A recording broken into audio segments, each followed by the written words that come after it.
Welcome to The Explainer. Today, we're digging into a story about a flawless plan for revenge that just completely and utterly backfires in the most spectacular way you can imagine. It's really a masterclass in poetic justice, and it all kicks off with one man's unbelievable arrogance. So, we're exploring this classic story of massive pride, absolute power, and one of the most dramatic reversals of fortune ever told. We're going to see how one man, Haman, had everything perfectly lined up for his victory, right up until the moment it all came crashing down around him. All right, let's set the scene. First, you've got to meet our central figure, Haman. This is a guy at the absolute peak of his power, and he's got what he thinks is a totally foolproof plan for destruction. Now, our source material makes it super clear just how powerful Haman was. He had the king's ear, he had immense authority, and he had this truly brutal scheme to not just get rid of his rival, Mordecai, but to wipe out all of his people. From where Haman was standing, failure wasn't even on the table. But you know how these stories go. Just as his plan is about to kick into gear, a single, totally unexpected event starts to unravel everything he's built. And it all begins because the king couldn't sleep one night. Right, so the king can't sleep, and he asks for the royal records to be read to him. He gets reminded that this guy, Mordecai, actually saved his life a while back. At that exact moment, who should walk in but his trusted advisor, Haman? So the king turns to him and asks this simple but incredibly fateful question. And this, right here, is where Haman's massive ego becomes his own worst enemy. He hears the king's question and immediately thinks, well, who else could he possibly want to honor but me? So he dreams up this incredibly over-the-top public ceremony, only to have the king order him to give that exact honor to Mordecai, the very man Haman was planning to have executed that same day. The irony is just staggering. So this becomes the story's first huge reversal, and it's all happening out in public. The proud, powerful Haman has to lead his sworn enemy through the streets like a hero. Can you even imagine the humiliation? It must have been just crushing, and believe it or not, this is only the beginning. Okay, now we move to the story's climax, Queen Esther's second banquet.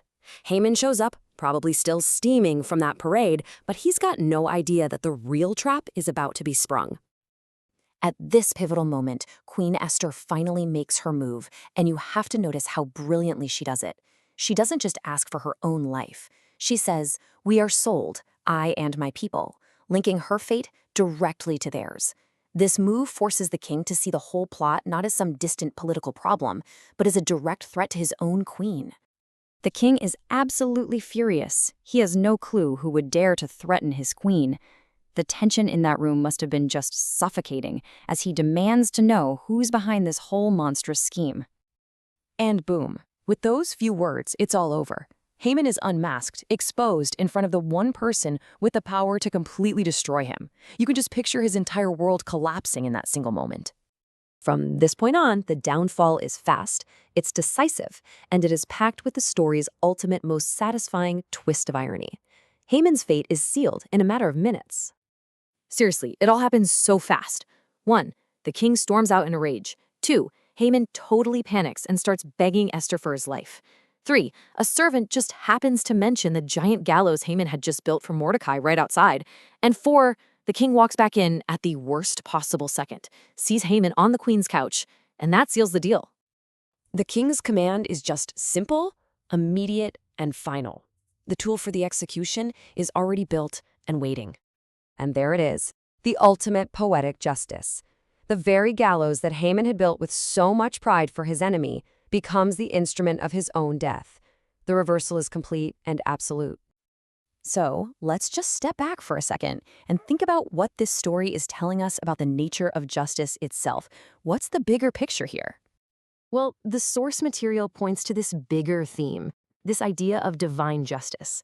The story presents all this not just as a series of wild coincidences, a sleepless night, a timely question, but as a higher power actively stepping in to unravel evil plans and protect the innocent. So what you should really take away are these powerful, timeless themes. It's this stark reminder that arrogance and hatred are so often self-defeating, and it suggests that even when evil looks like it's winning, it just can't stand up against a greater moral order in the long run. This ancient proverb, which the source material highlights, pretty much boils the entire story down into one single powerful line. Haman dug a pit for his enemy, and in the end, he was the one who fell right into it. It's that simple. And that really brings us to our final question. This story gives us this incredibly satisfying, almost movie-like form of justice. But let's be real, our world is rarely that neat and tidy. So what do we do with a story like this today? Well, maybe it's not a promise that every villain will get their comeuppance so perfectly. But maybe it's more of a principle to hold on to, that the traps we set for other people have a funny way of becoming our own prisons.